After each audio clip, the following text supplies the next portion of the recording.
तो hello everyone, welcome to the gateway classes. My name is Mahendra Singh Tomar और मैं आपको पढ़ा रहा हूं बीटेक फर्स्ट ईयर का सब्जेक्ट जिसका नाम है मैकेनिकल इंजीनियरिंग। और आज के इस लेक्चर में हम कौन कौन से टॉपिक्स कवर करेंगे, आज हम पढ़ने वाले हैं इस लेक्चर के अंदर। आज का हमारा टारगेट है what is the concept of stress and strain, types of stress क्या होती हैं, कितने टाइप्स की स्ट्रेन होती हैं। देन हम देखने वाले हैं हुक्स लॉ का स्टेटमेंट, इलास्टिक कांस्टेंट्स कितने होते हैं, क्यों हम इलास्टिक कांस्टेंट्स का यूज करते हैं। देन आज के इस लेक्चर की अगर हम इंपॉर्टेंस की बात करें तो यूनिवर्सिटी एग्जाम में, सेमेस्टर एग्जाम में कई सारे छोटे छोटे क्वेश्चंस यहां से बन जाते हैं। तो बहुत ही बेसिक लेक्चर है और बहुत सिंपल लेक्चर आपको लगने वाला है। तो जितने भी पीवाईक्यूज हैं, जितने भी सेमेस्टर एग्जाम में, जितने भी आपके यूनिवर्सिटी एग्जाम में क्वेश्चंस पूछे गए हैं आज के इन टॉपिक से, वो क्वेश्चंस भी हम आपके साथ डिस्कस करने वाले हैं। और इनके जो पीडीएफ नोट्स की अगर हम बात करें, बहुत सारे स्टूडेंट्स पूछते हैं कि इनके सर पीडीएफ नोट्स कहाँ पे मिलेंगे। तो 2 लेक्चर के बाद यूनिट हमारी जो है ये कंप्लीट हो जाएगी। तो जैसे ही यूनिट कंप्लीट होगी तो इसके पीडीएफ नोट्स आपको गेटवे क्लासेस का जो ऑफिशियल टेलीग्राम चैनल है या हमारा गेटवे क्लासेस का एप्लीकेशन है, दोनों ही जगह आपको फ्री ऑफ कॉस्ट इस सब्जेक्ट के नोट्स मिल जाएंगे। चलिए, और जिन स्टूडेंट्स को नहीं पता है उनको मैं बता देता हूं लेक्चर को स्टार्ट करने से पहले कि बीटेक फर्स्ट ईयर के सभी सब्जेक्ट्स हमारे गेटवे क्लासेस एप्लीकेशन के अंदर चल रहे होते हैं, जहां पर हम आपको प्रोवाइड कराते हैं video lectures, PDF notes, DPP और पीवाईक्यूज। पूरा कंटेंट एग्जाम ओरिएंटेड होता है, रिजल्ट ओरिएंटेड होता है। बहुत सारे स्टूडेंट्स ऑलरेडी कोर्स के अंदर एनरोल कर चुके हैं।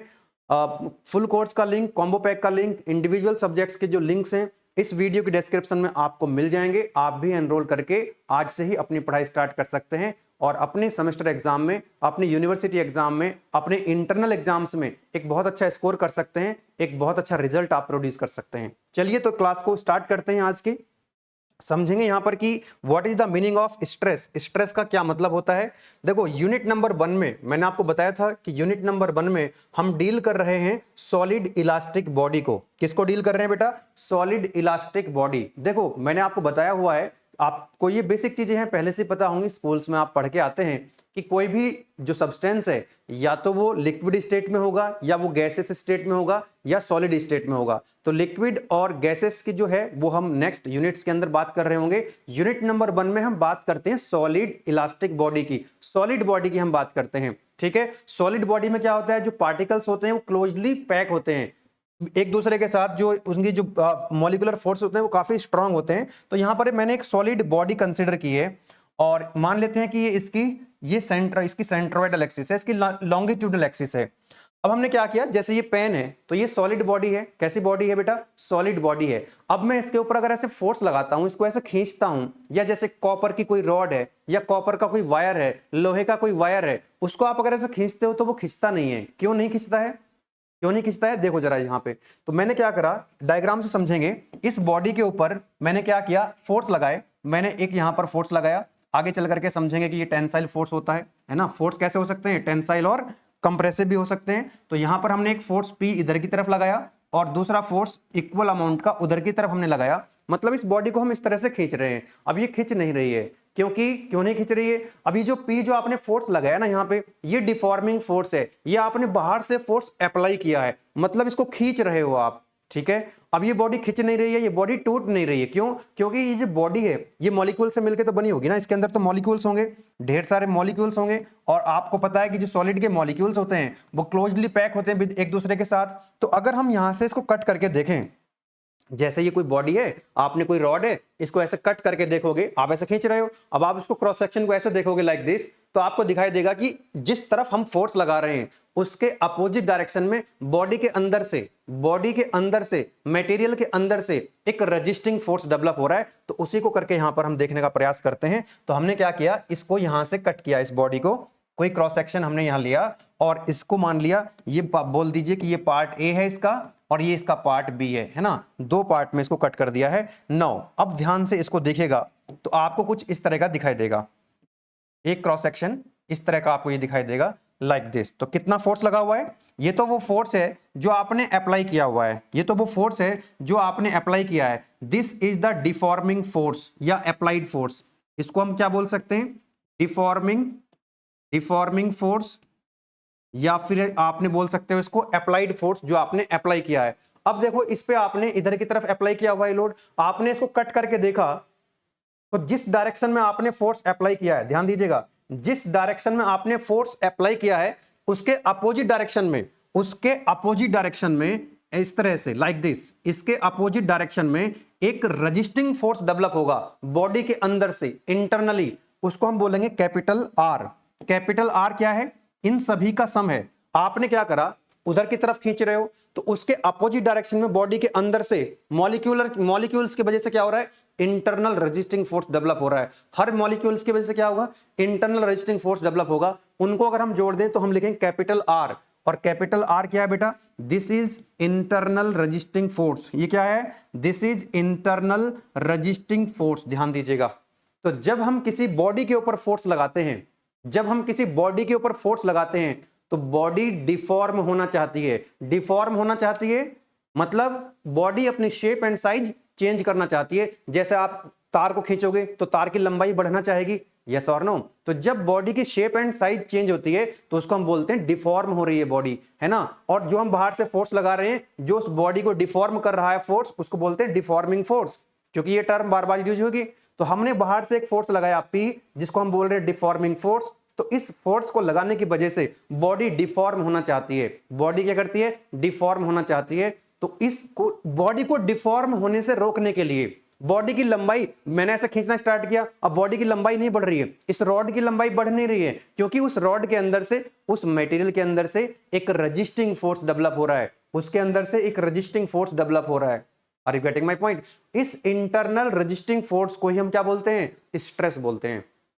अब क्या होगा? इसका कुछ क्रॉस सेक्शन भी तो होगा, इसका कुछ क्रॉस सेक्शन होगा, बोलो यस और नो। इस बॉडी का कुछ क्रॉस सेक्शन रहा होगा। मान लेते हैं इस बॉडी का जो क्रॉस सेक्शन है वो है आपका ए, है ना, जिस पर ये रेजिस्टिंग फोर्स लगा हुआ है, जिस पर ये डिफॉर्मिंग फोर्स लगा हुआ है, उसका क्रॉस सेक्शन कितना है? That is a. अगर हम इसको ऐसा लिखें, इसको अगर हम ऐसा लिखें, देखो स्ट्रेस क्या होगी? स्ट्रेस को हम लिखेंगे सिग्मा से, स्ट्रेस को हम लिखेंगे यहां पर सिग्मा से। तो सिग्मा कितना हो जाएगा? That is internal resisting force R पर unit cross section area.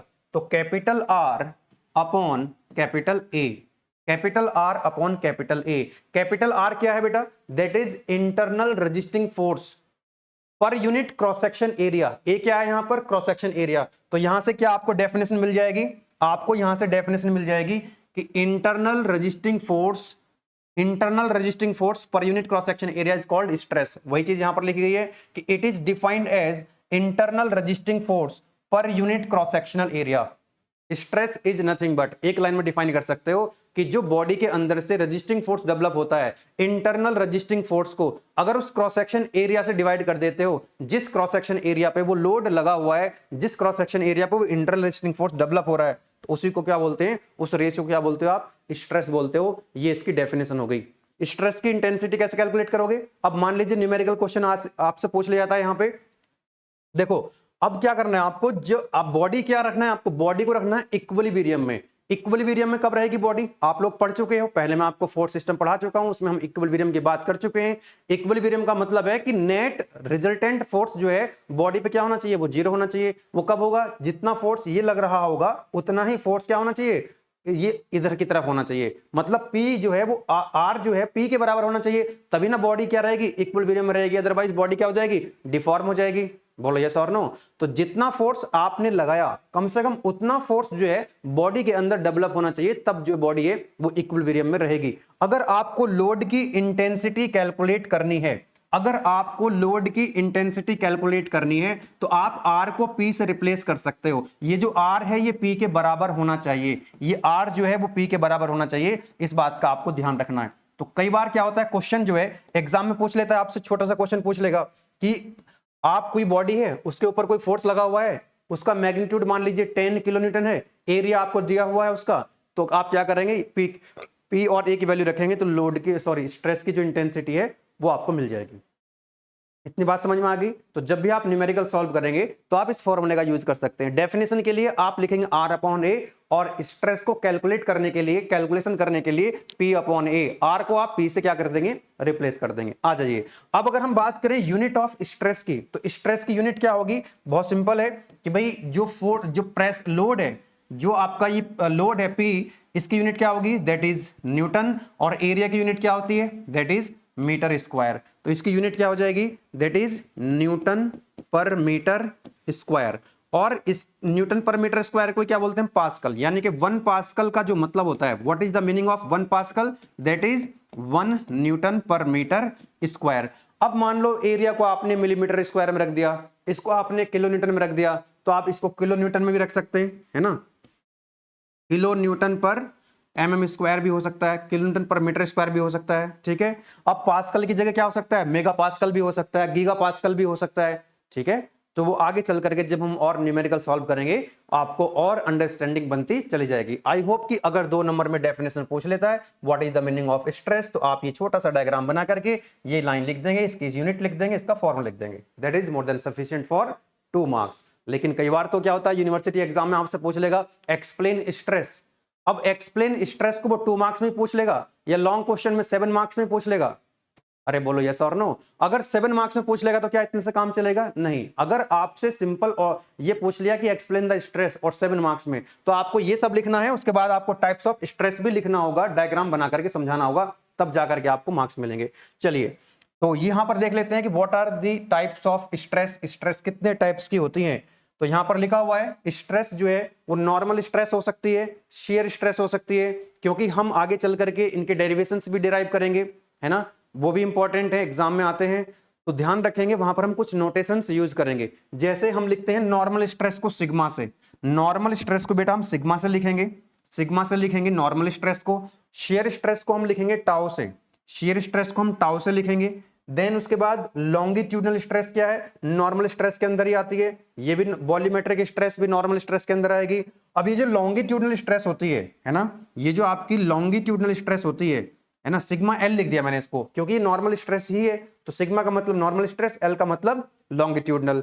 Volumetric stress, क्योंकि ये भी नॉर्मल स्ट्रेस के अंदर ही आती है, तो सिग्मा मतलब नॉर्मल स्ट्रेस और वी का मतलब हो गया यहाँ पर वॉल्यूमेट्रिक स्ट्रेस। टेंसाइल, अब जो लॉन्गिट्यूडनल स्ट्रेस है it is further classified tensile stress, तो कैसे लिखेंगे, सिग्मा टी, और इसको लिखेंगे कंप्रेसिव स्ट्रेस सिग्मा सी। तो 1 बाय 1 देखेंगे डायग्राम की हेल्प से, ये पूरा क्लासिफिकेशन जो है समझने का प्रयास करते हैं। चलिए देखते हैं नॉर्मल स्ट्रेस का मतलब क्या होता है, what is the meaning of normal stress. तो ध्यान दीजिएगा, नॉर्मल स्ट्रेस नाम से ही आपको पता लग रहा है, नॉर्मल का मतलब क्या होता है बेटा, what is the meaning of normal. Normal का मतलब होता है परपेंडिकुलर, नॉर्मल का मतलब क्या होता है, परपेंडिकुलर। तो ये होगी कोई, हमने कोई बॉडी कंसिडर कर ली है और इस बॉडी के ऊपर हम एक फोर्स लगा रहे हैं, है ना, एक फोर्स लगाया हमने P इधर की तरफ, और आप जानते हैं कि बॉडी इक्विलिब्रियम में तभी रहेगी जब इक्वल मैग्नीट्यूड का फोर्स अपोजिट डायरेक्शन में लग रहा होगा। तो हमने ये फोर्स P लगा दिया यहाँ पे, तो यहाँ पर भी हमने कितना फोर्स लगाना पड़ेगा, P फोर्स लगाना पड़ेगा। क्या आप डायग्राम देख पा रहे हैं, यस। अब आप मुझे एक बात बताओ, ये जो बॉडी है यहां पर जो फोर्स लगा हुआ है, क्या ये जो फोर्स है वो क्रॉस सेक्शन एरिया के परपेंडिकुलर है, यस और नो। ये जो फोर्स है वो perpendicular to the cross section area है। जैसे ये बोर्ड है तो बोर्ड के परपेंडिकुलर ये होगा, इस क्रॉस सेक्शन के क्या है, ये परपेंडिकुलर है। तो अगर किसी बॉडी के ऊपर फोर्स कैसा लगा हुआ है, नॉर्मल टू द सरफेस, कैसा है, नॉर्मल टू द सरफेस, यानी कि परपेंडिकुलर टू द सरफेस, तो जो स्ट्रेस प्रोड्यूस होगी वो नॉर्मल स्ट्रेस कहलाएगी और उसको हम सिग्मा से रिप्रेजेंट करेंगे। तो stress is said to be normal stress, उस स्ट्रेस को हम नॉर्मल स्ट्रेस बोलेंगे बेटा, you know, when the direction of deforming force, ये डिफॉर्मिंग फोर्स ही तो है जो फोर्स अप्लाई किया, मैंने पहले बताया था आपको, ये डिफॉर्मिंग फोर्स है। तो ये जो डिफॉर्मिंग फोर्स है ये कैसा होना चाहिए, इसकी direction that is perpendicular to the cross sectional area of the body, body के क्रॉस सेक्शनल एरिया के परपेंडिकुलर होना चाहिए क्या, जो आपका डिफॉर्मिंग फोर्स है, जो अप्लाइड फोर्स है। तो जो स्ट्रेस प्रोड्यूस होगी वो नॉर्मल स्ट्रेस कहलाएगी। अब नॉर्मल स्ट्रेस के अंदर ही क्या आती है आपकी, tensile stress sigma T, compressive stress sigma C. इसको भी देख लेते हैं कैसे डिफरेंशिएट करेंगे। अगर आपसे नॉर्मल स्ट्रेस और आपको अगर मान लीजिए टेंसाइल स्ट्रेस और कंप्रेसिव स्ट्रेस में डिफरेंस पूछ लेगा तो आपको यहां पर आप डायग्राम बना करके समझा सकते हैं। तो ये जो आप डायग्राम देख रहे हैं पहले, ये एक तरह से टेंसाइल स्ट्रेस का ही है, तो मैं फिर से बना देता हूं इसको, ये देखिएगा। तो आप ध्यान देना यहां पर कितने फोर्स लगे हैं बेटा, how many forces are acting here. यहां पर एक फोर्स P लगा हुआ है, एक फोर्स P लगा हुआ है। क्या यहां पर 2 फोर्स लगे हुए हैं, ध्यान दीजिएगा। मैं बात कर रहा हूं यहां पर टेंसाइल स्ट्रेस की और कंप्रेसिव स्ट्रेस की। तो टेंसाइल के बाद जब हम कंप्रेसिव पढ़ेंगे ना तो केवल एक वर्ड में चेंज आएगा, केवल एक वर्ड में। तो टेंसाइल स्ट्रेस क्या होता है समझो जरा, कि भाई आपने बॉडी के ऊपर दो फोर्स लगाए, कितने फोर्स लगाए, दो फोर्स, एक पी ये रहा, दूसरा पी ये रहा, क्या दोनों का मैग्नीट्यूड बराबर है, यस दोनों का मैग्नीट्यूड भी बराबर है। क्या ये दोनों अपोजिट डायरेक्शन में है, यस अपोजिट डायरेक्शन में है, ये इधर की तरफ है वो उसके उधर 180 डिग्री पे लगे हुए हैं, अपोजिट डायरेक्शन में लगे हुए हैं। तो ध्यान दीजिएगा कि टेंसाइल स्ट्रेस वो स्ट्रेस है जब बॉडी के ऊपर दो फोर्स लगे होते हैं, दोनों इक्वल मैग्नीट्यूड के होते हैं, अपोजिट डायरेक्शन में होते हैं और टेंसाइल नेचर के होते हैं। नाम से पता लग रहा है टेंसाइल, टेंसाइल का मतलब होता है पुलिंग नेचर के। जैसे आपने डोर पे भी देखा होगा कई बार पुल और पुश लिखा होता है, तो पुल का मतलब है आप उसको खींच के खोलते हो, ओपन करते हो डोर को कैसे, खींच के। जैसे मैं इसको खींच रहा हूं, ये पुलिंग नेचर के फोर्स हैं, मतलब ये टेंसाइल नेचर के फोर्स हैं। लेकिन क्या होता है कई बार पुश लिखा होता है डोर पे, तो आप धक्का मार के खोलते हो, मतलब उसको धकेलते हो, यानी इसको क्या करते हो, कंप्रेस करते हो। तो अगर अंदर की तरफ फोर्स लगे हुए हैं, अंदर की तरफ, तो वो कंप्रेसिव नेचर के फोर्स होते हैं। तो ध्यान रखना, देखो लिखा हुआ है व्हेन अ स्ट्रक्चरल मेंबर, जब कोई बॉडी या structural member is subjected to two equal and opposite forces. देखो टू फोर्सेस हैं, दोनों इक्वल हैं, दोनों अपोजिट हैं, दो फोर्स हैं, दोनों इक्वल हैं, दोनों अपोजिट डायरेक्शन में हैं और टेंसाइल नेचर के हैं। कैसे हैं, टेंसाइल नेचर के हैं। तो जो स्ट्रेस प्रोड्यूस होगी वो क्या कहलाएगी, वो टेंसाइल स्ट्रेस कहलाएगी। और यहां पर किसी भी क्रॉस सेक्शन पर अगर आप देखेंगे, कोई भी क्रॉस सेक्शन आप यहां पर कंसिडर कर लीजिएगा, कोई भी क्रॉस सेक्शन आप यहां पर कंसिडर कर लीजिएगा, एक्स एक्स मान लीजिएगा, इसको क्या मान लेंगे, इसको एक्स एक्स। तो यहां पर जो स्ट्रेस प्रोड्यूस होगी उसको हम लिखेंगे sigma T. Sigma T is equal to P upon A. बोलो यस और नो, बोलो यस और नो। क्या ये बात आपको समझ में आई कि टेंसाइल स्ट्रेस का क्या मतलब होता है, what is the meaning of tensile stress. Now come to the compressive stress. Compressive में क्या होगा, सब कुछ वही रहेगा, जहां पर ये टेंसाइल लिखा था वहां पर कंप्रेसिव आ जाएगा, केवल एक ही वर्ड में चेंज आएगा, केवल एक वर्ड आपको चेंज करना है, ये पूरी डेफिनेशन वही रहेगी। जहां टेंसाइल है वहां पर आपको कंप्रेसिव लिखना है। यानी कि अभी भी क्या होंगे, दो फोर्स होंगे, दो फोर्स होंगे, दोनों कैसे होंगे, इक्वल मैग्नीट्यूड के होंगे। देखो अभी भी दो फोर्स हैं P और ये भी P है, दोनों क्या हैं, इक्वल मैग्नीट्यूड के हैं और दोनों अभी भी अपोजिट डायरेक्शन में हैं। अभी भी कैसे हैं, अपोजिट डायरेक्शन में हैं। ये इधर की तरफ है, वो इधर की तरफ है, दोनों अंदर की तरफ आ रहे हैं, दोनों कंप्रेसिव नेचर के हैं। तो जो यहां से स्ट्रेस, जो यहां पर इस बॉडी के अंदर स्ट्रेस प्रोड्यूस होगी वो क्या कहलाएगी आपकी, that is known as compressive stress. तो यहां पर कोई भी क्रॉस सेक्शन अगर आप कंसीडर करेंगे तो यहां पर जो स्ट्रेस प्रोड्यूस होगी एक्स एक्स क्रॉस सेक्शन पे, तो यहां पर हम लिख सकते हैं sigma C is equal to P upon A. तो जहां पर हमने क्या लिखा था, जहां पर हमने, ध्यान दीजिएगा बस एक वर्ड में चेंज आएगा, अभी भी क्या है टू, अभी भी two equal and opposite forces हैं, बस यहां पर टेंसाइल था, यहां पे कंप्रेसिव है। तो टेंसाइल तो टी लिखा था यहां पर, कंप्रेसिव तो यहां पर सी लिखा है, कोई दिक्कत वाली बात नहीं है। आगे बढ़ सकते हैं। तो दिस इज द डिफरेंस। तो आपको यहां पर क्या समझ में आ गया कि नॉर्मल स्ट्रेस क्या होती है। नॉर्मल स्ट्रेस वो स्ट्रेस होती है जब फोर्स कैसा होता है, क्रॉस सेक्शन एरिया के परपेंडिकुलर होता है। अब इसी के अंदर टेंसाइल स्ट्रेस और कंप्रेसिव स्ट्रेस, दोनों में क्या अंतर है, दोनों यहां पर फोर्सेस जो हैं बाहर की तरफ लगे हुए हैं, यहां पर अंदर की तरफ लगे हुए हैं। टेंसाइल फोर्स है तो टेंसाइल स्ट्रेस प्रोड्यूस होगी, कंप्रेसिव फोर्स है तो कंप्रेसिव स्ट्रेस प्रोड्यूस होगी। Let us move to the next types of stress की हमारी बात चल रही है। और अब हम बात कर रहे हैं यहां पर वॉल्यूमेट्रिक स्ट्रेस की, जिसको हम सिग्मा बी से लिखते हैं, जिसको हम सिग्मा बी से लिख रहे हैं। तो इसको समझने का प्रयास करते हैं। देखो ये एग्जाम में आया हुआ है, यूनिवर्सिटी एग्जाम में क्वेश्चन पूछा गया ऑलरेडी। तो जब भी बात हो रही होगी, जब हम डेरिवेशन से भी डराइव करेंगे, तो आपको ये ध्यान रखना है, जब भी हम बात करेंगे किसकी, वॉल्यूमेट्रिक स्ट्रेस की, किसकी, वॉल्यूमेट्रिक स्ट्रेस की, तो वहां पर बात हो रही होगी कि कोई बॉडी जो है, कोई सॉलिड बॉडी है, वो किसी लिक्विड के अंदर है या फ्लूइड के अंदर है ना, लिक्विड या गैस के अंदर है। ठीक है, तो यहां पर मान लीजिए कोई बॉडी है जिसका वॉल्यूम है V और ये किसी लिक्विड के अंदर है। किसके अंदर है बेटा, ये किसी लिक्विड के अंदर है, किसी लिक्विड के अंदर है, ये किसी फ्लूइड के अंदर है। जब कोई भी बॉडी फ्लूइड के अंदर होती है, जब कोई भी बॉडी क्या होगी, फ्लूइड के अंदर होगी, तो फ्लूइड की वजह से क्या लग रहा होगा उस बॉडी के ऊपर, प्रेशर लग रहा होगा। जैसे मैं इसको पानी के अंदर डुबो दूं तो पानी की वजह से क्या लगेगा, इसके ऊपर प्रेशर लगेगा। जैसे हम लोग भी क्या है, किसी फ्लूइड के अंदर है, एटमॉस्फेयर के अंदर है ना, तो एक क्या है, एटमॉस्फेयर की वजह से क्या होगा, हमारे ऊपर भी एक प्रेशर लगा हुआ है।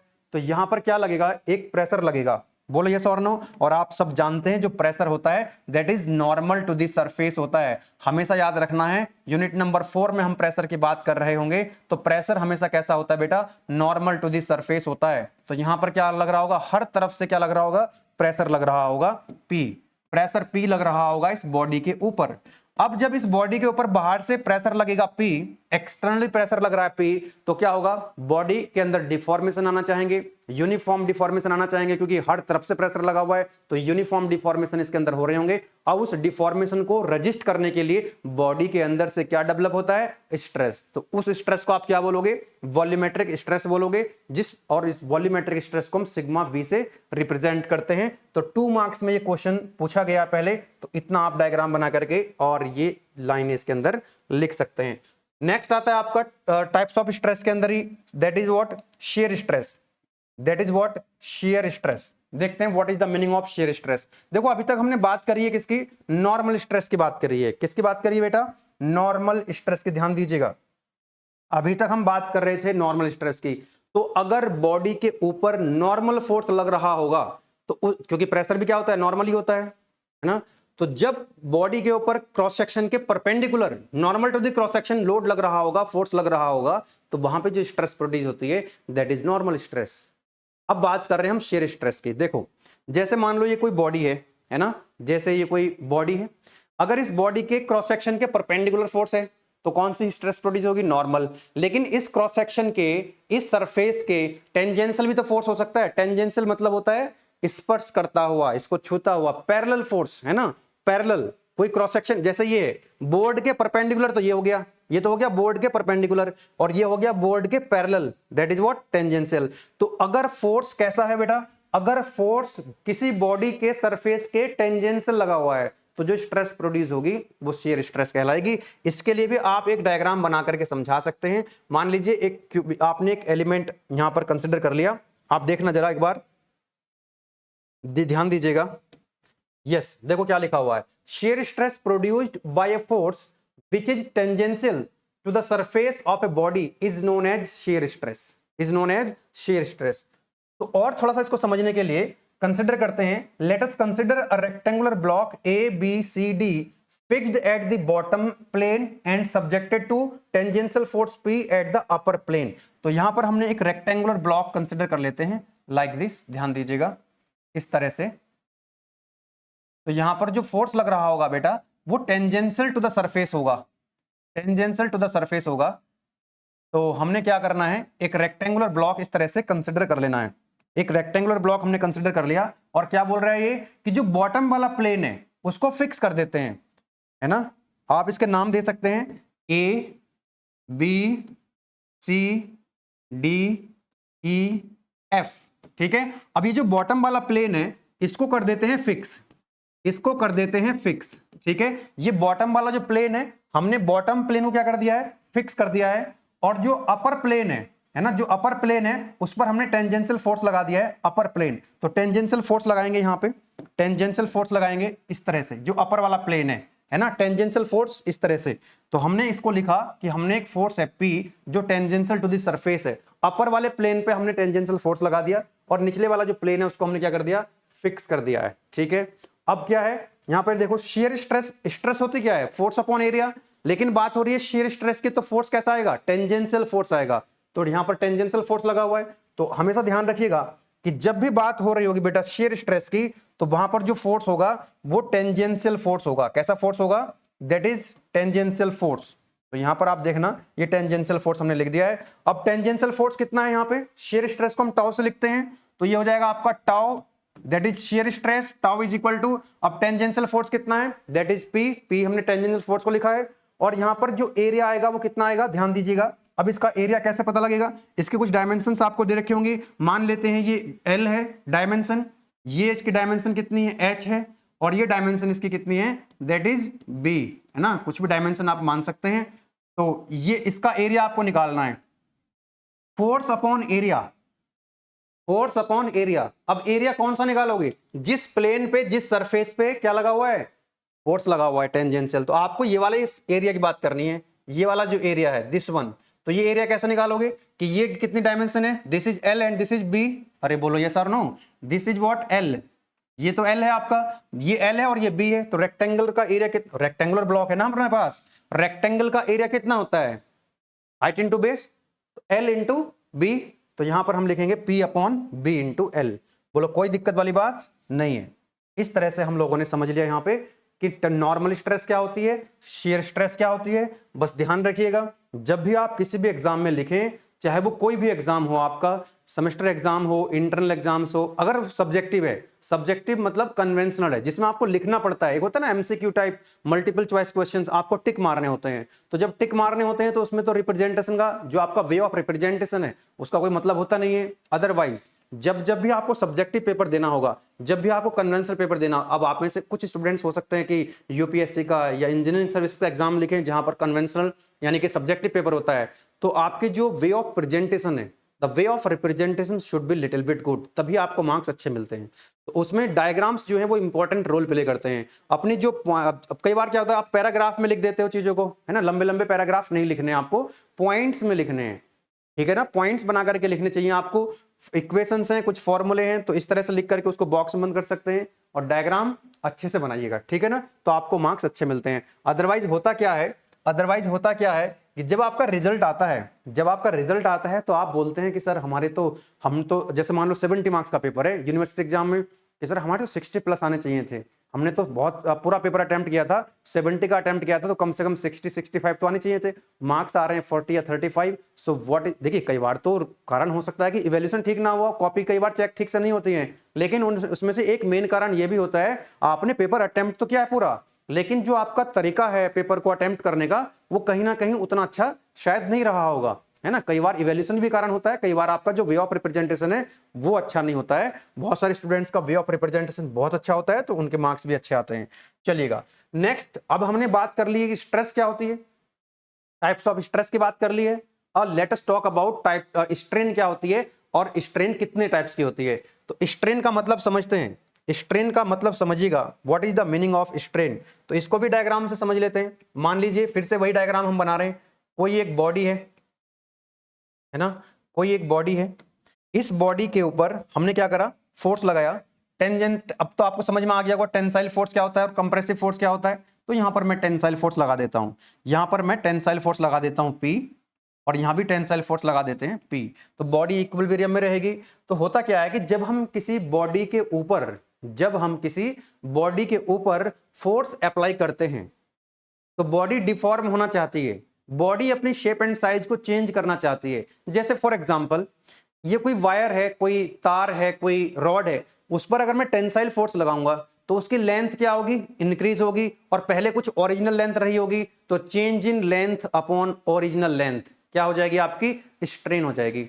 लेकिन जो वायर है, कोई रॉड है, इसका डायमीटर भी कुछ रहा होगा, तो डायमीटर भी चेंज होगा, यानी पहले कुछ डायमीटर रहा होगा और बाद में कुछ डायमीटर हो गया, चेंज हो गया कुछ डायमीटर, तो change in diameter upon original diameter क्या हो जाएगा आपका, दैट इज स्ट्रेन।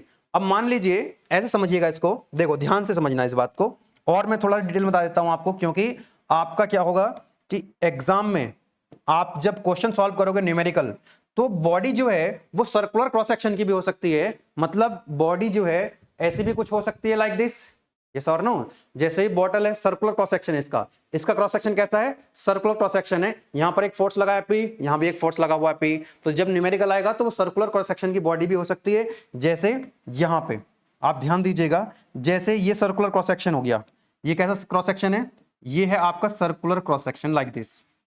बोलो यस और नो, बोलो यस और नो।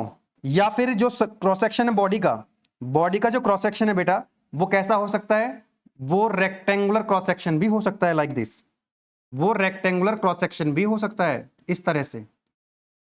तो इसका एरिया कैसा निकालोगे आप, मान लो ये डायमेंशन A है, ये डायमेंशन B है, तो इसका एरिया कितना हो जाएगा, that is equal to A into B. Rectangular cross section की बॉडी है, तो इस क्रॉस सेक्शन का एरिया आप निकाल सकते हैं। अब मान लो सर्कुलर क्रॉस सेक्शन की बॉडी थी, तो इसका एरिया कैसे निकालोगे आप, मान लेते हैं कि इसका डायमीटर कितना है, इसका डायमीटर कितना है, दिस डायमीटर इज D, तो इसका एरिया कैसे निकालोगे, A is equal to π/4 D square. सब जानते हैं सर्कुलर क्रॉस सेक्शन का, सर्कुलर क्रॉस सेक्शन का जो एरिया होगा, क्रॉस सेक्शन एरिया, वो π/4 D स्क्वायर होगा। अगर इसकी रेडियस R होती तो πr स्क्वायर हो जाता। तो सर्कुलर क्रॉस सेक्शन की बॉडी भी हो सकती है, रेक्टेंगुलर क्रॉस सेक्शन की बॉडी भी हो सकती है, और ये क्रॉस सेक्शन इसका कैसा हो सकता है, इसका जो क्रॉस सेक्शन है वो आपका स्क्वायर क्रॉस सेक्शन भी हो सकता है। जैसे मान लो ये डायमेंशन कितनी है, ये डायमेंशन A है, ये डायमेंशन भी A है, तो इसका एरिया क्रॉस सेक्शन एरिया कितना हो जाएगा, दैट इज A स्क्वायर। ये सब बेसिक चीजें हैं, आपको पता होंगी। तो मेरा मतलब ये है बताने का कि जब हम ये डायग्राम बनाते हैं तो इस बॉडी का जो क्रॉस सेक्शन है वो सर्कुलर भी हो सकता है, रेक्टेंगुलर भी हो सकता है cross section, square cross section भी हो सकता है। ठीक है, अब एक काम करते हैं, मैंने क्या बोला आपको, हम बात कर रहे हैं स्ट्रेन की। स्ट्रेन की जब हम बात कर रहे हैं तो change in dimension upon original dimension जो है उसी को हम स्ट्रेन कहते हैं। जब हम, फिर से रिपीट कर रहा हूं, कंक्लूड कर रहा हूं, कि जब हम किसी बॉडी के ऊपर क्या करते हैं, फोर्स अप्लाई करते हैं, तो बॉडी की डायमेंशन चेंज होती हैं, बॉडी की डायमेंशन चेंज होती हैं। तो change in dimension upon original dimension, कई स्टूडेंट्स को लगता है कि change in length upon original length क्या होता है, स्ट्रेन होती है। तो वो तो क्या हो गया कि स्पेसिफिक हो गया। मैंने क्या बोला आपको, अगर ये क्रॉस सेक्शन है, कैसा है ये, अगर इस बॉडी का क्रॉस सेक्शन कैसा है, सर्कुलर क्रॉस सेक्शन है, ऐसा कुछ करके है, तो इसकी कुछ लेंथ होगी, इसकी कुछ लेंथ होगी ओरिजिनल, इसका कुछ डायमीटर होगा d। तो जब हम इसके ऊपर टेंसाइल फोर्स लगाएंगे तो इसकी लेंथ इंक्रीज होगी, तो change in length upon original length क्या होगी, स्ट्रेन हो गई। लेकिन इसका डायमीटर क्या होगा, डिक्रीज होगा, तो change in diameter upon original diameter भी क्या होगी, उसकी एक स्ट्रेन होगी। लेकिन अगर मान लीजिए क्रॉस सेक्शन कैसा है बॉडी का, इस तरह का क्रॉस सेक्शन है, रेक्टेंगुलर क्रॉस सेक्शन है, तो इस रेक्टेंगुलर क्रॉस सेक्शन में कुछ ऐसा बनेगा डायग्राम लाइक दिस, तो इसकी कुछ लेंथ भी होगी ना, यस और नो। तो अगर ऐसा क्रॉस सेक्शन है रेक्टेंगुलर, तो इसमें 3 डायमेंशंस होंगी, तो इसकी लेंथ, मान लो टेंसाइल फोर्स लगाया आपने, तो इसकी लेंथ क्या होगी, इंक्रीज होगी। अरे बोलो यस और नो, इसकी लेंथ इंक्रीज होगी, लेकिन इसका एज जो डायमेंशन है, जो हाइट है वो कम होगी, और जो इसकी ब्रेड्थ ये भी क्या होगी, कम होगी। तो यहाँ 3 डायमेंशंस हैं। तो चेंज इन लेंथ, पहले कितनी लेंथ थी, एल, तो L delta L upon L, ये भी एक स्ट्रेन है, change in length upon original length. लेकिन यहां पर अगर ए क्या होगा, कम होगा, तो डेल्टा ए अपॉन ए, पहले कितना ए था, चेंज कितना हुआ ए के अंदर, तो ये भी स्ट्रेन है। बी में भी चेंज होगा, तो डेल्टा बी अपॉन बी, ये भी क्या है, एक स्ट्रेन होगा। इसी तरह से यहां पर भी होगा। मतलब कहने का ये है, अगर डायमेंशंस कितनी है भाई, सर्कुलर क्रॉस सेक्शन कोई बॉडी है, बॉडी कैसी है, सर्कुलर क्रॉस सेक्शन की एक बॉडी है, तो वहां पर डायमीटर होगा, वहां पर लेंथ होगी, तो वहां पर 2 स्ट्रेन होंगी। अगर 3 डायमेंशन है, जैसा आप देखते हैं कंस्ट्रक्शन में बीम लगी रहती है, तो बीम की कुछ लेंथ भी होती है, कुछ हाइट भी होती है, कुछ ब्रेड्थ भी होती है, बोलो यस और नो। तो इस हिसाब से चेंज, अगर हम इन जनरल लिखें, अगर आपसे कोई पूछ ले एक लाइन में बताओ व्हाट इज स्ट्रेन, तो आप क्या लिखेंगे, change in dimension upon original dimension. क्या लिख देंगे आप लोग, change in dimension upon original dimension. जैसे change in length upon original length, change in height upon original height, अगर थिकनेस की बात हो रही तो change in thickness upon original thickness, ठीक है ना। इस तरह से change in dimension upon original dimension, पहले कितनी थी उसकी डायमेंशन, चेंज कितना हुआ लोड लगाने के बाद, उनका जो रेशियो होगा। बात करें इसकी यूनिट क्या होगी, तो स्ट्रेन जो है वो डायमेंशनलेस क्वांटिटी होती है, क्योंकि मान लो अगर पहले लेंथ कितनी थी उसकी, एल थी, तो एल किस में होगी, मिलीमीटर में होगी।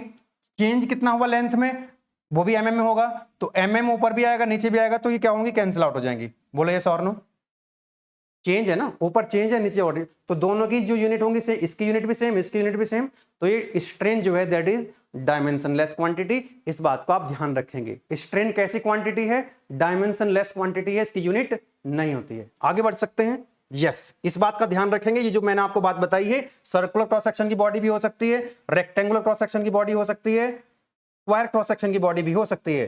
तो ये न्यूमेरिकल के पॉइंट ऑफ व्यू से इंपॉर्टेंट था। नाउ बात करते हैं टाइप्स ऑफ स्ट्रेन की।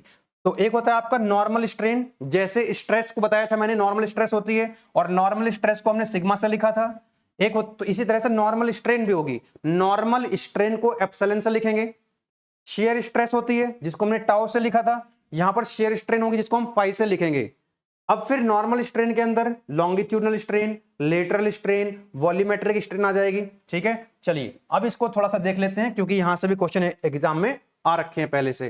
तो लॉन्गिट्यूडनल स्ट्रेन और लेटरल स्ट्रेन में डिफरेंस समझने का प्रयास करते हैं। देखो नॉर्मल स्ट्रेस मैंने आपको बताया था कि नॉर्मल स्ट्रेस का मतलब होता है कि जब फोर्स कैसा होगा, नॉर्मल टू द सरफेस होगा, परपेंडिकुलर टू द सरफेस होगा, तो नॉर्मल स्ट्रेस प्रोड्यूस होगी। तो स्ट्रेस स्ट्रेन भी कौन सी होगी, नॉर्मल। तो जब भी बात हो रही होगी नॉर्मल स्ट्रेस या नॉर्मल स्ट्रेन की, इसका मतलब यह है कि फोर्स कैसे लग रहा होगा, that is normal to the surface, perpendicular to the surface. तो मैंने एक यहां पर एक बॉडी कंसीडर कर ली है, यस और नो।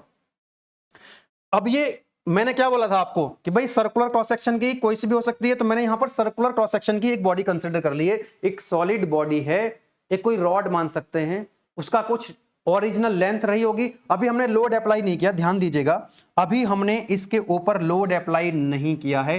तो मान लेते हैं कि लोड अप्लाई करने से पहले इसकी जो ओरिजिनल लेंथ है वो L है और इसका ओरिजिनल डायमीटर कितना है बेटा, दैट इज D। एक सर्कुलर क्रॉस सेक्शन की एक बॉडी है जिसका ओरिजिनल लेंथ L है, ओरिजिनल डायमीटर D है, बिफोर एप्लीकेशन ऑफ लोड। अभी हमने लोड अप्लाई नहीं किया है। अब इस बॉडी के ऊपर हम लोड अप्लाई कर देते हैं। अब आप टेंसाइल फोर्स भी लगा सकते हो, कंप्रेसिव फोर्स भी लगा सकते हो। तो मैंने क्या किया, यहां पर टेंसाइल फोर्स लगा दिया। और कैसा होना चाहिए, नॉर्मल टू द सरफेस होना चाहिए। तो नॉर्मल टू द सरफेस लगाएंगे तभी तो स्ट्रेस प्रोड्यूस होगी, नॉर्मल। तो यहां पर हमने एक फोर्स लगाया P, इधर भी हमने एक सेम मैग्नीट्यूड का फोर्स लगाया P।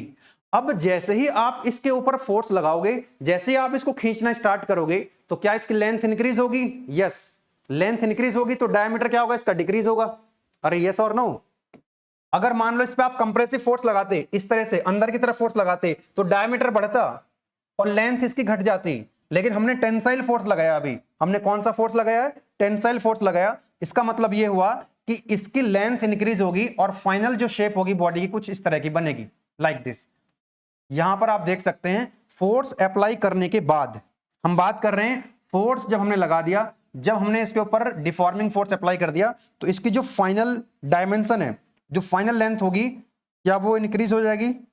फाइनल लेंथ क्या होगी इसकी? इंक्रीज हो गई। और कितनी हो गई? That is L plus delta L। बताओ कितनी लेंथ इंक्रीज हो गई इसकी बेटा? इसकी लेंथ डेल्टा L से इंक्रीज होगी। पहले L थी, टेंसाइल फोर्स लगाने के बाद L प्लस डेल्टा L, तो कितनी इंक्रीज हुई? Delta L। क्या इसका डायमीटर चेंज होगा? यस, और डायमीटर कम हो जाएगा। और इसका डायमीटर कितना हो गया? इसका डायमीटर कम हो गया, and that is D minus delta D। तो कितना डायमीटर कम हो गया इसका? Delta D। कितना डायमीटर कम हो गया? Delta D। चलो अब यहां पे आ जाओ जरा, लॉन्गिट्यूडनल स्ट्रेन और लेटरल स्ट्रेन में क्या डिफरेंस होता है? यूनिवर्सिटी एग्जाम में पूछा गया है, यूनिवर्सिटी एग्जाम में पूछा गया है। तो यहां पर कितने डायमेंशंस हैं? दो, एक इसकी लेंथ और दूसरी इसकी डायमीटर। तो मैंने क्या बोला था आपको अभी कि जो स्ट्रेन होती है that is change in dimension upon original dimension, change in dimension upon original dimension.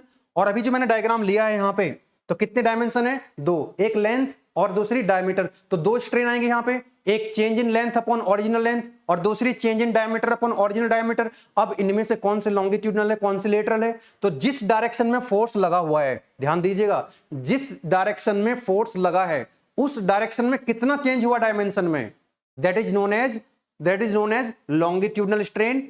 देखो लिखा हुआ है, तो strain in the direction of applied load, जिस डायरेक्शन में लोड अप्लाई किया है, जिस डायरेक्शन में आपने फोर्स लगाया, उस डायरेक्शन में जो चेंज हुआ डायमेंशन में, उसको क्या बोलोगे आप? लॉन्गिट्यूडनल स्ट्रेन, या उसी को हम प्राइमरी स्ट्रेन भी कहते हैं, या फिर उसको हम लीनियर स्ट्रेन के नाम से भी जानते हैं। तो जिस डायरेक्शन में फोर्स लगा हुआ है उस डायरेक्शन में इसकी जो डायमेंशन है वो क्या है बेटा? आप देख लीजिएगा, जिस डायरेक्शन में फोर्स लगा हुआ है P, उस डायरेक्शन में डायमेंशन है लेंथ। तो इसकी लीनियर स्ट्रेन कितनी हो जाएगी? लीनियर स्ट्रेन कितनी हो जाएगी इसकी? That is change in length upon original length. क्या ये बात आपको समझ में आ गई है? क्या आपके दिमाग में घुस चुकी है बात? Change in length upon original length जो है वो लॉन्गिट्यूडनल स्ट्रेन होगी, क्योंकि उसी डायरेक्शन में क्या लगा हुआ है? फोर्स लगा हुआ है। अब जिस डायरेक्शन में फोर्स लगा है उसके परपेंडिकुलर डायरेक्शन में, लेटरल का मतलब होता है परपेंडिकुलर, लेटरल का मतलब होता है परपेंडिकुलर। तो ध्यान दीजिएगा, strain in the perpendicular direction of the applied load, applied load के परपेंडिकुलर डायरेक्शन में जो चेंज होगा डायमेंशन में, वो क्या कहलाएगी? आपकी लेटरल स्ट्रेन कहलाएगी। परपेंडिकुलर डायरेक्शन में अगर लगी हुई है, बात समझ में आती है? तो इसके परपेंडिकुलर क्या है? That is diameter. तो change in diameter upon original diameter. अरे यस और no? Change in diameter upon original diameter, ध्यान दीजिएगा, change in diameter upon original diameter क्या हो जाएगा आपका? That is the lateral strain, change in diameter upon original diameter. तो यहां पर भी लिखा हुआ है, ठीक है। तो चेंज इन लेंथ, ध्यान दीजिए, कंक्लूड कर दे रहे हैं कि जिस डायरेक्शन में फोर्स लगा हुआ है उस डायरेक्शन में कितना चेंज हुआ डायमेंशन में, तो वो तो लेंथ है, P के डायरेक्शन में लेंथ है, तो change in length delta L upon L। इसी तरह से इसके परपेंडिकुलर में क्या है? डायमीटर है, तो change in diameter upon original diameter, delta D upon D क्या होगी? लेटरल स्ट्रेन होगी। और ध्यान रखना, लेटरल स्ट्रेन और लॉन्गिट्यूडनल स्ट्रेन हमेशा अपोजिट नेचर की होती है, क्योंकि अगर आप देखेंगे ना, क्योंकि यहां पर जो लेंथ है ना, लेंथ जो फाइनल लेंथ क्या हुई, इंक्रीज हुई है, तो चेंज इन लेंथ कितना आएगा, फाइनल माइनस इनिशियल, बाद में कितनी थी और पहले कितनी थी, दोनों का डिफरेंस तो पॉजिटिव आएगा ना, क्योंकि लेंथ इंक्रीज हुई है, तो ये वैल्यू कैसे आएगी, ये वैल्यू आएगी पॉजिटिव। और जो आपका डेल्टा डी अपॉन डी है, अरे डेल्टा डी तो कम हो गया है ना, पहले कुछ वैल्यू रही होगी डायमीटर की, बाद में कम हो गई, और फाइनल कम है, तो कम में से ज्यादा करोगे माइनस तो नेगेटिव आएगा, तो यानी ये कैसा आएगा आपका, नेगेटिव आएगा। ये कैसा आएगा, नेगेटिव। अपोजिट नेचर की होती है लॉन्गिट्यूडनल स्ट्रेन और लेटरल स्ट्रेन, हमेशा याद रखना कैसी होती हैं, अपोजिट नेचर की होती हैं, एक प्लस होगी तो दूसरी माइनस होगी। अगर यहां टेंसाइल फोर्स ना लगा करके बाहर की तरफ जो फोर्स लगाएं, अंदर की तरफ फोर्स लगाओगे तो नेचर बदल जाएगा, इसका डायमीटर इंक्रीज हो जाएगा, तो ये पॉजिटिव हो जाएगी और ये क्या हो जाएगी, इसकी लेंथ कम हो जाएगी। तो ये डिपेंड करता है कि फोर्स कौन सा लगा हुआ है, दैट इज टेंसाइल और कंप्रेसिव। लेकिन हमेशा ध्यान रखना ये lateral strain, longitudinal strain are always opposite in nature. आगे बढ़ते हैं, तो लेटरल स्ट्रेन, लॉन्गिट्यूडनल स्ट्रेन में डायग्राम बना करके इस तरह से ये बॉक्स के अंदर लिख दीजिएगा तो अच्छा लगेगा, एग्जामिनर को नंबर काटने की ज्यादा जरूरत नहीं होगा एग्जामिनर की, ठीक है। नाउ द हमने बात कर ली नॉर्मल स्ट्रेस स्ट्रेन की, now what is shear strain. तो शेयर स्ट्रेन का भी डायग्राम बना करके समझने का प्रयास करेंगे, कोशिश यही करनी है कि डायग्राम बना करके आप चीजों को समझा पाओ, तो that is good, that is good. तो हमने क्या किया, एक बार फिर से यहां पर एक रेक्टेंगुलर ब्लॉक कंसिडर कर लिया है, एक रेक्टेंगुलर ब्लॉक हमने क्या कर लिया बेटा, कंसिडर किया है फिर से, तो ध्यान दीजिएगा। तो जब बात होती है शेयर स्ट्रेस की, तो कौन सा फोर्स था बेटा, रिपीट कर रहा हूं, अगर नॉर्मल फोर्स था तो नॉर्मल स्ट्रेस प्रोड्यूस हुई थी, तो नॉर्मल स्ट्रेन की हमने बात करी। और जब बात करते हैं किसकी, जब बात करते हैं शेयर स्ट्रेस की या शेयर स्ट्रेन की, तो फोर्स कौन सा होता है, टेंजेंशियल होता है। तो देखो, strain produced by a force which is tangential to the surface of a body is known as shear strain, is known as shear strain. Under the action of tangential force, the block ABCD gets distorted and takes the shape ABC dash D dash by deforming through an angle phi. ध्यान दीजिएगा, यहां पर एक block है, यहां पर एक block है A B C and D। अब इसको आप नीचे से क्या कर दिया, इसको फिक्स कर दिया, और यहां पर आपने जो अपर प्लेन है, अपर प्लेन पे आपने क्या कर दिया, एक टेंजेंशियल फोर्स लगा दिया P, एक टेंजेंशियल फोर्स लगा दिया आपने P, तो क्या होगा, एक ब्लॉक था A B C D, आपने टेंजेंशियल फोर्स लगा दिया और नीचे से फिक्स है, तो ये ब्लॉक है, क्या ऐसे डिस्टॉर्ट हो जाएगा, क्या ये ब्लॉक डिस्टॉर्ट हो जाएगा, क्या ये ब्लॉक डिस्टॉर्ट हो जाएगा इस तरह से।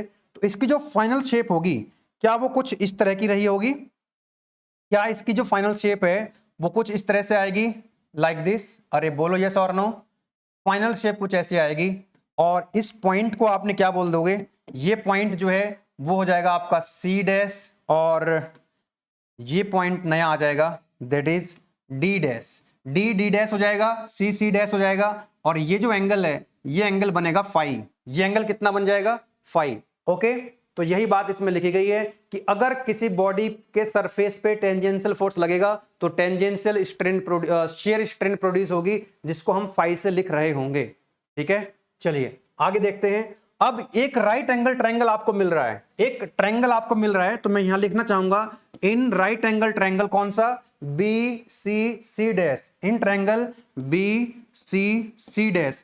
तो इस ट्रायंगल में आप tan लगा सकते हैं, tan फाई कितना हो जाएगा, tan कितना होता है, tan theta, perpendicular upon base, तो ये परपेंडिकुलर है और ये बेस है, तो कितना हो जाएगा, tan phi is equal to CC dash upon BC, CC dash upon BC। Right angle triangle से आप देख पा रहे हैं।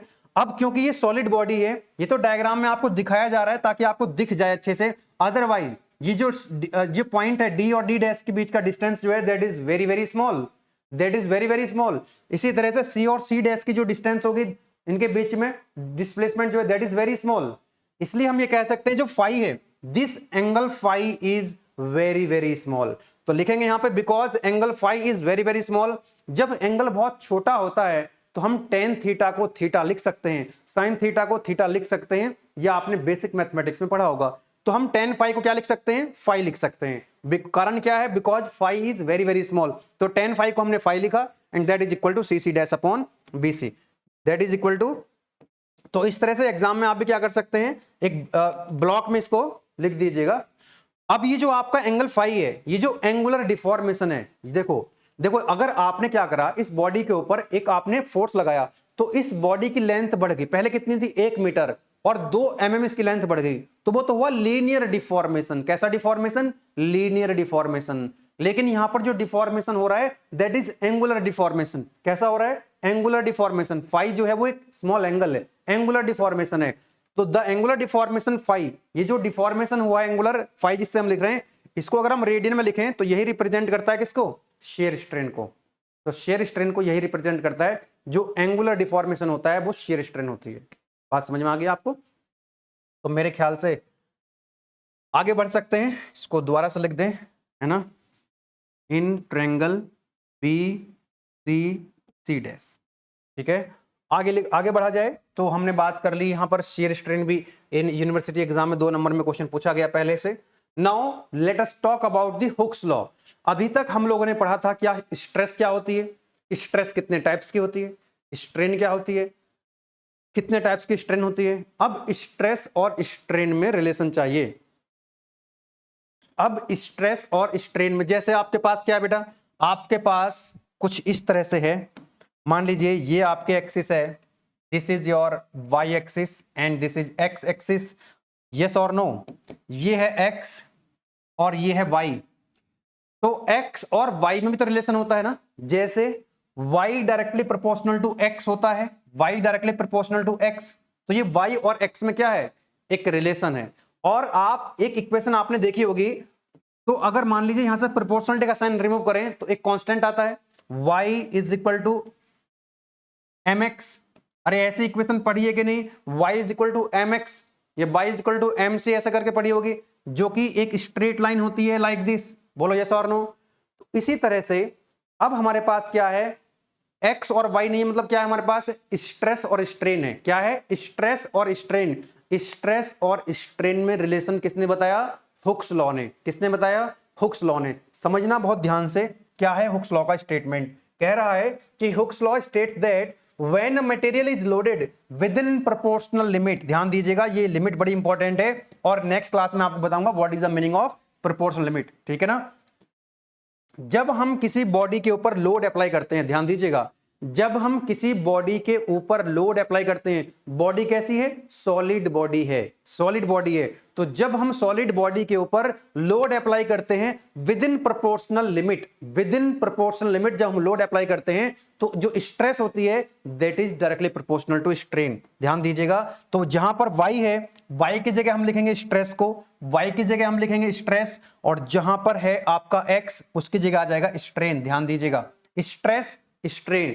तो जो स्ट्रेस होती है that is directly proportional to strain, जैसे y directly proportional to x होता है। तो मैथमेटिकली अगर हम लिखें इसको तो stress directly proportional to strain होगा।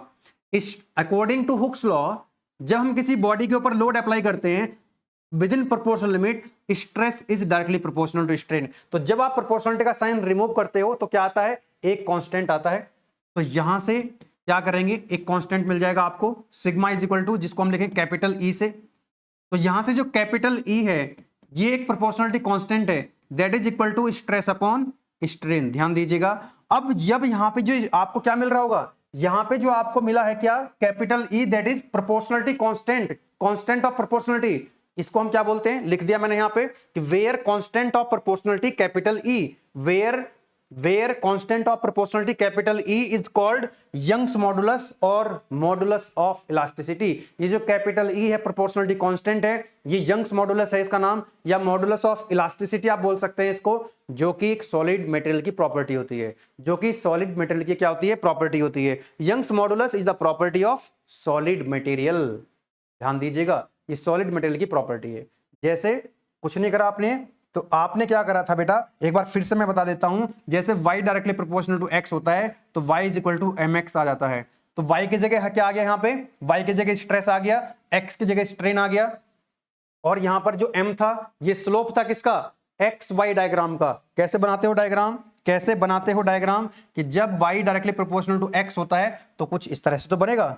बोलो यस और नो, यस और नो? यस।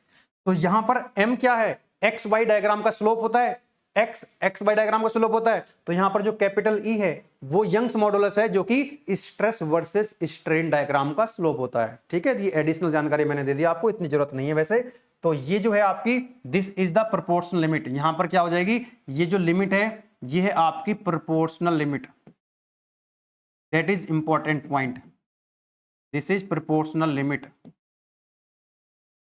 ठीक है, तो यहां तक क्या होगा, ये स्ट्रेट लाइन होगी, ये भी ध्यान रखना, ये कैसी होगी, ये एक स्ट्रेट लाइन होगी, ये होगी straight line, stress directly proportional to strain होगा, लेकिन ये प्रोपोर्शनल लिमिट तक ही होता है। हुक्स लॉ वैलिड है कहां तक, प्रोपोर्शनल लिमिट तक। एक स्ट्रेट लाइन होगी, इसका स्लोप लाइन का कैसा रहेगा, कांस्टेंट रहेगा। अगर स्ट्रेट लाइन होती है तो स्लोप कैसा होता है, उसका कांस्टेंट होता है।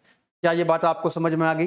तो हुक्स लॉ का जो स्टेटमेंट है 2 मार्क्स में, कई बार एग्जाम में, यूनिवर्सिटी एग्जाम में, इंटरनल एग्जाम्स में, आपके सेशनल में, आपके मिड सेम, एंड सेम के अंदर ही पूछा जाता है। ठीक है ना, चलिए प्रोपोर्शनल लिमिट, वैसे तो आगे चल करके हम इसको ध्यान समझेंगे, एक बार यहीं बता देता हूं।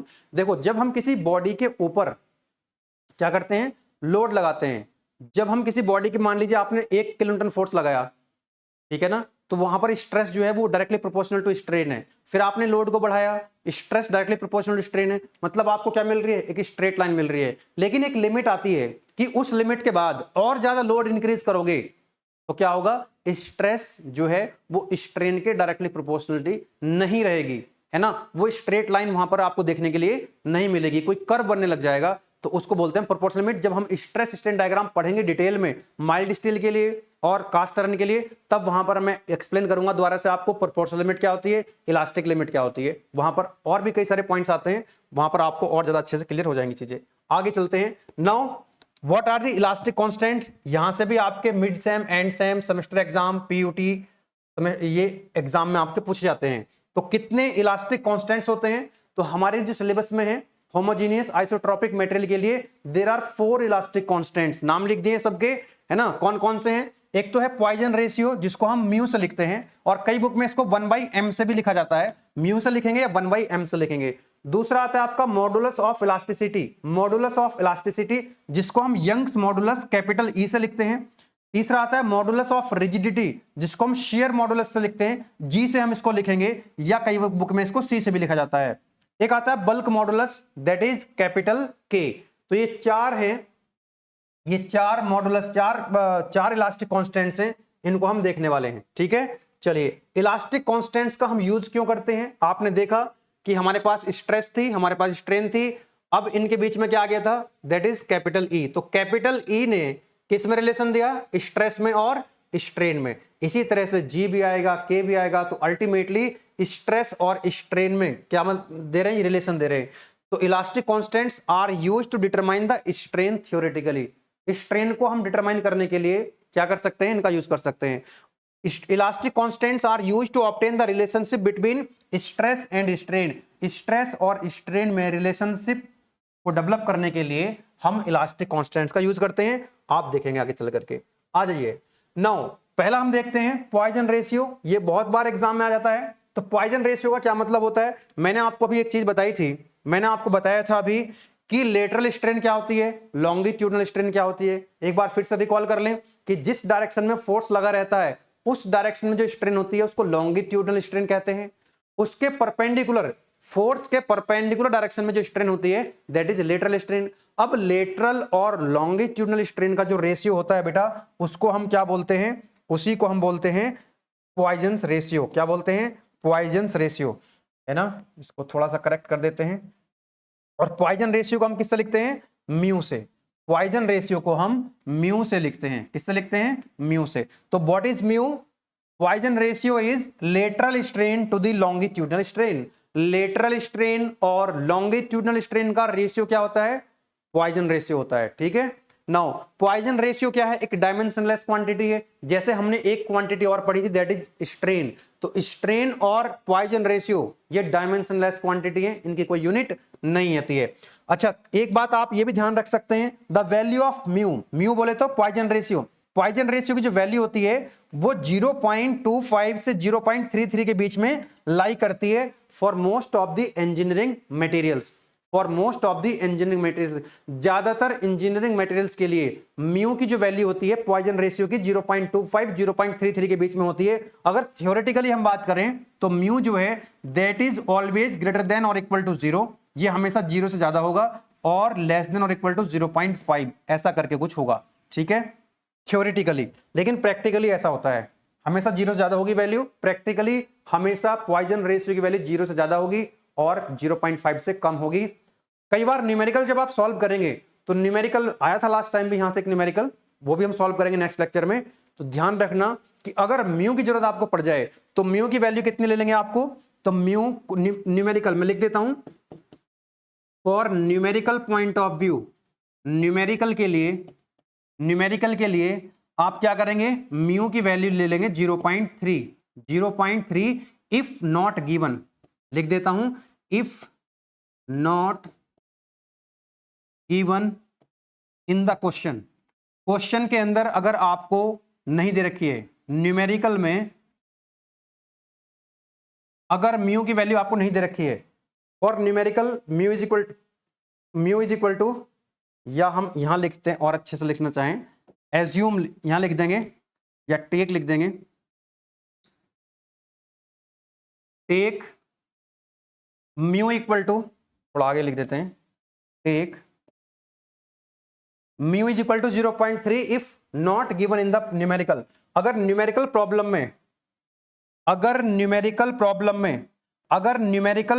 में क्वेश्चन के अंदर आपको क्या नहीं दे रखा है, अगर आपको म्यू की वैल्यू नहीं दे रखी है और आपको म्यू की वैल्यू की जरूरत पड़ रही है, तो you can assume mu is equal to 0.3, ठीक है ना।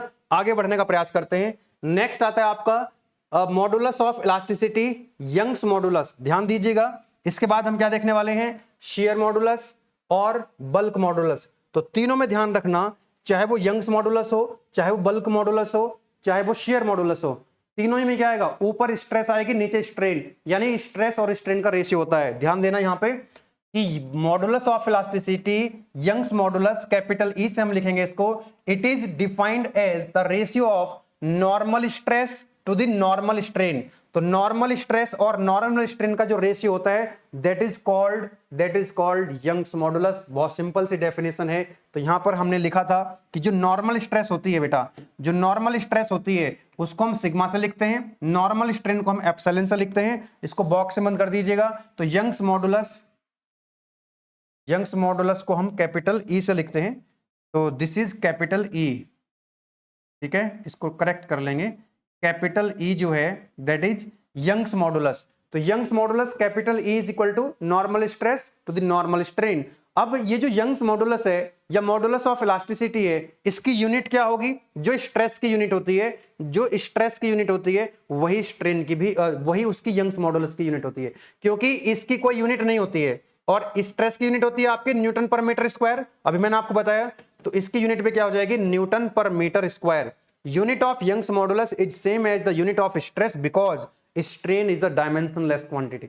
स्ट्रेन की कोई डायमेंशन नहीं होती है, तो जो स्ट्रेस की यूनिट होगी वो ई की यूनिट होगी, newton per metre square, pascal, kilo pascal, mega pascal या फिर गीगा पास्कल। कैपिटल ई क्या है, एक मटेरियल की प्रॉपर्टी है, बताया था हुक्स लॉ जब हम पढ़ रहे थे अभी। नेक्स्ट आता है आपका शेयर मॉडुलस या मॉडुलस ऑफ रिजिडिटी। इसमें भी स्ट्रेस ऊपर आएगी, स्ट्रेन नीचे आएगी।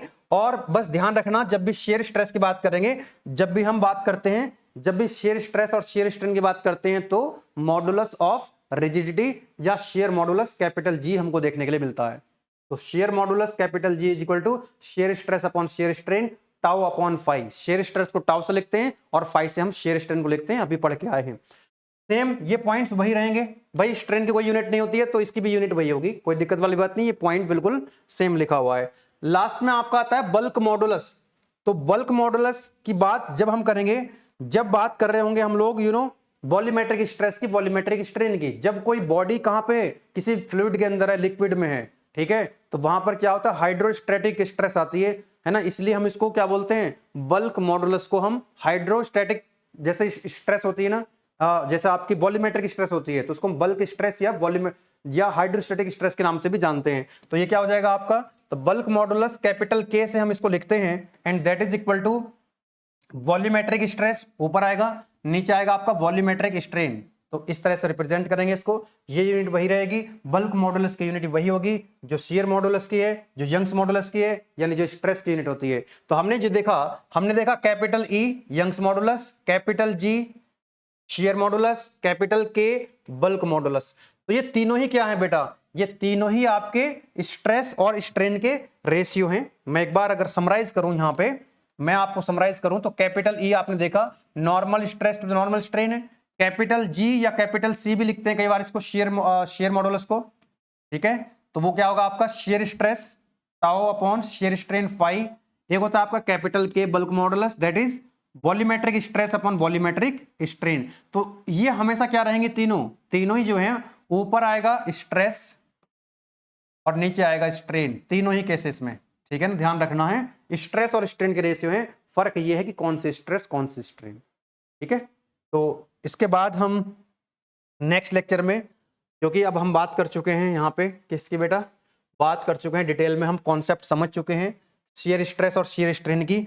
तो नेक्स्ट लेक्चर में हम डेरिवेशन डिराइव करेंगे जो यूनिवर्सिटी एग्जाम में, एंड सेमेस्टर एग्जाम में, मिड सेम में, है ना, सेमेस्टर एग्जाम में ये क्वेश्चन पूछे जाते हैं कि डेरिवेशंस आते हैं। जैसे एक डेरिवेशन आता है आपका capital E is equal to 3 times of K 1 minus के 2 म्यू। एक डेरिवेशन आता है capital E is equal to 2 times of G. मैं दोबारा से लिख देता हूं, है ना, डेरिवेशन लिख देता हूं कि हम नेक्स्ट क्लास में क्या करने वाले हैं, ये डेरिवेशन करेंगे। Capital E is equal to 3 times of K 1 minus के 2 म्यू। दूसरा डेरिवेशन हम लोग ड्राइव करेंगे capital E is equal to 2 times of G 1 plus mu. तीसरा डेरिवेशन, जब ये दो डेरिवेशन हम ड्राइव कर लेंगे तो तीसरा डेरिवेशन अपने आप आ जाएगा capital is equal to 9 times of K into G 3k plus G. तो ये डेरिवेशंस जो है हम डिराइव करने वाले हैं, ठीक है। मतलब ये क्या है कि 4 इलास्टिक कांस्टेंट्स हैं, ये 4 इलास्टिक कांस्टेंट्स हैं, इन चारों इलास्टिक कांस्टेंट्स में ये रिलेशंस हैं, ये रिलेशंस हमको जो है डेवलप करने हैं, ये डेरिवेशंस हमको डिराइव करने हैं, ठीक है। बाकी बीटेक फर्स्ट ईयर के आप सभी जानते हैं कि कॉम्बो पैक भी मिल रहा है आपको, इंडिविजुअल सब्जेक्ट मिल रहे हैं, पूरा कंटेंट एग्जाम ओरिएंटेड है, रिजल्ट ओरिएंटेड है। जिन स्टूडेंट्स को नहीं पता है आप उनको बता सकते हैं, आपके कॉलेजमेट, आपके जो क्लासमेट्स हैं, क्योंकि आपके माध्यम से ही सभी स्टूडेंट्स को पता लगता है, क्योंकि बहुत ज्यादा मार्केटिंग टूल्स हम लोग यूज कर नहीं पाते, हमारा फोकस होता है पढ़ाने पे। आप ही के माध्यम से सभी स्टूडेंट्स को पता लग रहा है धीरे धीरे। बहुत सारे स्टूडेंट्स ऑलरेडी एनरोल कर रखे हैं कोर्सेज के अंदर। तो बीटेक फर्स्ट ईयर, बहुत सारे स्टूडेंट्स ये पूछते हैं कि सर हम अभी बीटेक फर्स्ट ईयर के तो कोर्सेज मिल रहे हैं, है ना, बहुत अच्छा लग रहा है, हमारे मार्क्स भी ठीक आ रहे हैं इंटरनल एग्जाम में, सेमेस्टर एग्जाम भी अच्छे होने वाले हैं, कोई दिक्कत नहीं है। तो बीटेक फर्स्ट ईयर के साथ साथ क्या हमको बीटेक सेकेंड ईयर के, बीटेक थर्ड ईयर के, बीटेक फाइनल ईयर के कोर्सेज भी मिलेंगे? यस, 100% आपको सभी सब्जेक्ट्स यूनिवर्सिटी के हिसाब से आपके सिलेबस कंप्लीट कराया जाएगा, चाहे वो CSIT या CSIT की जो अलाइड ब्रांचेस हैं, AI, DS, ML वगैरह जितनी ब्रांच है सभी के लिए। EC और EC की जो अलाइड ब्रांचेस हैं उनके लिए भी सारे सब्जेक्ट कराए जाएंगे। मैकेनिकल और इलेक्ट्रिकल वाले जो स्टूडेंट्स हैं उनके लिए भी सभी सब्जेक्ट्स कराए जाएंगे, ठीक है ना। किसी तरह कोई दिक्कत आती है, हेल्पलाइन नंबर यहाँ पर लिखा हुआ है, आप कॉल करके बात कर सकते हैं। कोर्स के अंदर एनरोल करके अपनी पढ़ाई को आज से ही स्टार्ट कर सकते हैं। आप किसी भी सेमेस्टर में किसी भी ब्रांच के स्टूडेंट हैं, आपके लिए पूरा कंटेंट एप्लीकेशन के अंदर अवेलेबल है। एप्लीकेशन का लिंक आपको इस वीडियो के डिस्क्रिप्शन में मिल जाएगा।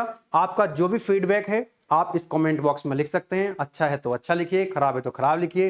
अगर ऐसा कुछ होगा, कहीं 1-2% हमारी कुछ कमी रह रही होगी, तो we will try to improve, हम उसको इम्प्रूव करने का प्रयास करेंगे। आप लोग पढ़ते रहें, मिलेंगे फिर नेक्स्ट वीडियो लेक्चर में। Thank you.